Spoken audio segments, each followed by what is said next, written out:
Banyak yang bilang, don't put your egg in one basket. Nah, tapi kita nggak pernah diajarin which basket we should put our eggs, ya kan? Di video kali ini kita akan bahas di keranjang yang mana sih kita harus taruh telurnya kita. Stay tune ya.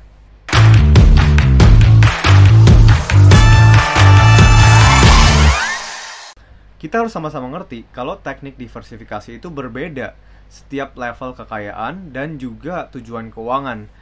Jadi itu tergantung, itu nggak bisa one for all gitu ya. Misalnya satu teknik buat semua orang, nggak bisa kayak gitu. Tapi harus dilihat juga level kekayaan dari satu orang dan juga dia tujuan keuangan itu lagi seperti apa sih.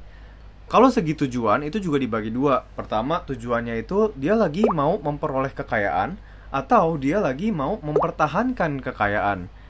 Kalau lagi mau memperoleh kekayaan, dia harus investasi di instrumen-instrumen yang lebih agresif. Kalau dia lagi mau mempertahankan kekayaan, dia harus investasi di instrumen-instrumen yang memang resikonya itu semakin kecil gitu ya. Nah, kita mau ngomongin soal yang memperoleh kekayaan dulu nih. Kalau menurut gua, kalau kita lagi proses nih memperoleh kekayaan, keranjang kita nggak usah banyak-banyak gitu ya. Karena menurut gua, kalau sebenarnya kita semakin bagi nih, misalnya duitnya belum banyak, tapi kita semakin bagi banyak instrumen, nanti jadi nggak kerasa returnnya gitu. Jadi lebih baik kita punya dua keranjang aja. Yang pertama itu yang lebih volatile atau naik turun ya. Contohnya kayak saham, Bitcoin, Forex gitu ya. Tergantung teman-teman ngertinya di bagian mana nih.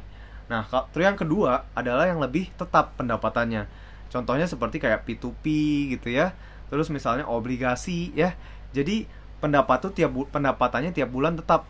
Tergantung seberapa banyak uang yang teman-teman taruh di keranjang yang ini.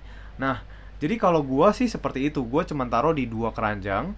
Nah, karena gue juga lagi mau memperoleh kekayaan. Pertanyaan berikutnya adalah, berapa persen nih bro yang perlu dimasukin di keranjang yang ini dan yang keranjang yang ini? Kalau dari gue sendiri, itu balik ke orangnya masing-masing gitu ya. Kalau gue sih, gue lumayan agresif. Jadi yang volatile, itu gue ada sekitar 70%-an aset gue ada di yang volatile. Jadi ada di saham dan juga Bitcoin ada beberapa.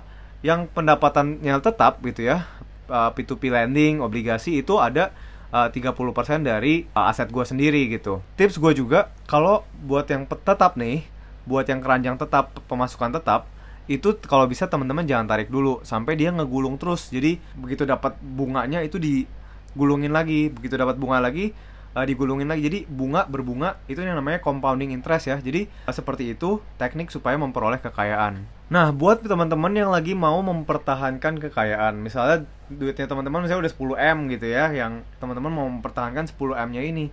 Nah, teman-teman bisa bagi-bagi. Misalnya 30% di deposito gitu ya. Jadi 30% 10M itu kan 3M ya. Jadi 3M misalnya di deposito gitu ya.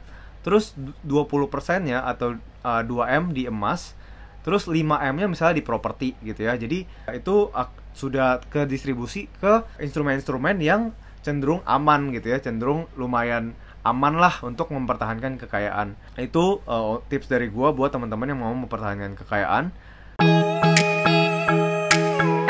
Nah, untuk diversifikasi ini lakukanlah di tempat-tempat yang kalian ngerti. Jadi kalau misalnya kalian nggak ngerti, itu kan sama aja kayak judi gitu. Investasi tanpa mengerti instrumennya itu kayak judi. Jadi kita nggak tahu apakah dia bakal naik atau turun. Kalau kita investasi di hal yang kita mengerti, kita udah tahu ini tuh akan naik gitu. Walaupun dalam jangka waktu yang berapa lamanya kita nggak tahu. Tapi someday dia akan naik. Itu investasi dan diversifikasi kita kalau bisa di instrumen-instrumen yang kita sudah mengerti terlebih dahulu.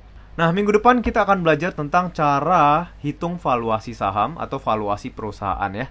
Stay tune dan juga nyalain loncengnya supaya teman-teman gak ketinggalan. See you on the next class. Kalau misalnya konten ini bermanfaat, jangan lupa di like dan di subscribe. Karena kalau misalnya channel ini hit 10.000 subscriber, kita akan lakukan seminar online gratis ke karyawan-karyawan yang lagi mau mulai usaha, supaya lebih banyak karyawan-karyawan yang bisa mulai usaha dan buka lebih banyak lapangan pekerjaan. Nah, thank you banget buat teman-teman yang udah nonton sampai habis. Jangan lupa di-share ke temannya juga. Semoga kamu bisa punya bisnis yang sukses dan saatnya kamu jadi pengusaha. Dah.